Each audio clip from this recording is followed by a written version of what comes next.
나 이제 약국 완전히 접을 건데 바로 앞에 병원도 있고 처방도 잘 나오고 하니까 환자들은 뭐 그대로 가져간다고 보면 된다 라고 하면서 고액의 권리금을 요구한 사안이었습니다. 권리금을 받고 그 약국을 팔았던 약사님이 바로 같은 건물 1층 더 좋은 자리에 약국을 차리셨더라고요.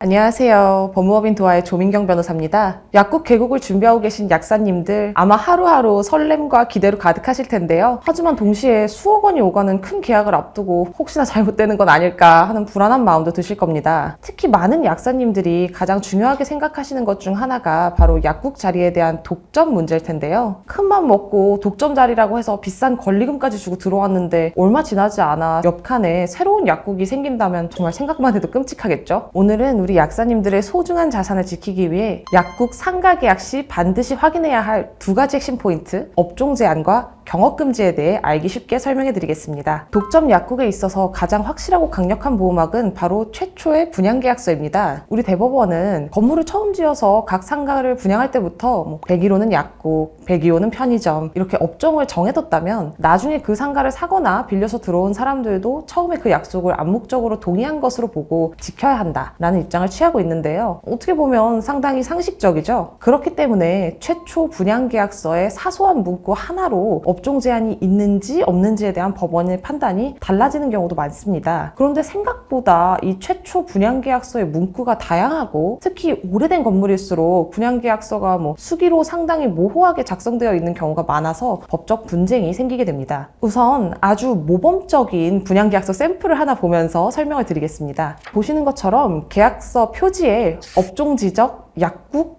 독점이라고 부동문자로 기재되어 있는 편이 가장 좋습니다. 그리고 계약서 본문에도 이 점포는 지정된 업종으로만 사용해야 한다. 다른 점포와 지정 업종을 침해해서는 안 된다. 땡땡호 이외에는 약국으로 영업을 할 수 없다와 같은 조항이 명시되어 있는 편이 베스트입니다. 그런데 현실적으로 약국 자리를 찾아보시다 보면 분양계약서를 살펴보시게 될 텐데요. 앞서 말씀드린 상황과 같은 내용을 분양계약서에 명시해 두는 경우는 잘 없는 것이 현실입니다. 이제 이런 경우에는 상가의 다른 호실 분양계약서를 구해서 업종 제한 관련 규정이 있는지를 명확하게 확인하시는 편이 좋습니다. 예를 들어서 상가 101호의 분양계약서에는 상가 안의 약국은 101호 외에는 분양하지 않는다라는 독점 영업권 보장 약정이 있는데 102호나 103호 상가 호실의 분양계약서를 보니 점포의 용도가 공란으로 되어 있거나 업종 제한 관련 문구가 아예 없는 경우에는 독점 영업권을 주장하기 힘들 가능성이 높습니다. 이제 최초 분양계약서를 확인하셨으면 그 다음으로는 상가의 관리규약을 확인하셔야 합니다. 이 관리규약은 집합건물의 소유 및 관리에 관한 법률에 따라 만들어지는 상가 전체의 헌법 같은 건데요. 상가 입점주들이 모두 모여 함께 지켜야 할 약속 같은 것을 정해놓은 문서입니다. 이제 보통은 지자체의 표준규약을 차용해서 관리단은 규약으로 전유 부분의 업종을 지정할 수 있다 정도로 정해두는 경우가 많기는 한데요. 또 관련 문구가 모호하게 작성되어 있는 경우도 있어서 꼭 두 눈으로 직접 확인해보는 편이 좋습니다. 이제 그렇기 때문에 계약 전에 반드시 관리사무소나 임대인에게 관리규약의 최신본을 달라고 요청을 해서 확인해 보시는 것을 추천드립니다. 사실 업종 제한 문제는 이미 많은 약사님들께서 잘 알고 계시는 부분이기도 합니다. 그리고 솔직히 요즘 새로 짓는 상가들 같은 경우에는 아예 업종 제한을 두지 않는 경우도 많이 있어서 같은 건물에 약국 하나 정도는 더 들어올 수도 있겠지라고 어느 정도는 감수하시는 분들도 계시는 게 사실입니다. 그런데 정작 많은 분들이 놓치시지만 훨씬 더 치명적인 문제가 하나 있는데요. 바로 높은 권리금을 받고 약국을 넘긴 약사님이 옆 건물에 똑같은 이름으로 새로 약국을 차리는 경우입니다. 실제로 제가 자문을 했던 사건인데요. 2층에서 약국을 운영하던 약사분께서 나 이제 약국 완전히 접을 건데 바로 앞에 병원도 있고 처방도 잘 나오고 하니까 환자들은 그대로 가져간다고 보면 된다 라고 하면서 고액의 권리금을 요구한 사안이었습니다. 근데 제가 검토를 한번 해보니까 이게 계약서 자체에도 좀 여러 위험 요소들이 있어서 이 계약은 하지 않는 편이 좋겠다라고 조언을 드렸었는데요. 결국 그 약국 자리는 다른 분께서 계약을 하셨다고 하더라고요. 근데 몇 달이 지나지 않아서 제가 또 한번 확인을 해보니까 권리금을 받고 그 약국을 팔았던 약사님이 바로 같은 건물 1층 더 좋은 자리에 약국을 차리셨더라고요. 이제 기존 환자들은 당연히 1층으로 가버렸겠죠. 수억 원의 권리금을 주고 해당 자리에 들어가신 약사님은 정말 비극이 아닐 수 없었습니다. 물론 우리 상법에는 이런 상황을 대비해서 영업을 양도한 사람은 특별한 약정이 없으면 10년 동안 같은 지역 그리고 그 옆 동네까지 포함해서 같은 종류의 영업을 하지 못하도록 하는 규정이 있습니다. 그런데 그런데 문제는 약국 권리금 계약의 경우에는 영업양도를 인정을 받기도 하고 못 받기도 하는 사안이 있다는 점입니다. 판례에 따르면 계약서에 뭐라고 쓰여 있었는지, 재고 약품이나 조제 기계 같은 시설들을 얼마나 넘겨놨는지 등등 아주 구체적인 사실관계에 따라서 이건 그냥 시설만 넘긴 거지 영업 자체를 넘긴 건 아니다 라고 판단이 되는 경우도 상당히 많습니다. 그렇기 때문에 이제 가장 확실하고 안전한 방법은 경업금지 약정을 특약으로 명시적으로 계약서에 포함하는 것입니다. 예를 들어서 변호사를 통해서 양도양수 계약서를 작성을 하시면서 양도인은 향후 10년간 서울시 강남구 및 인접지역 내에서 약국을 개설하거나 다른 약국에 근무하는 등 동종 영업을 하지 않는다. 위반 시 위약금을 얼마 지급한다. 라고 구체적으로 명시를 해두는 거죠.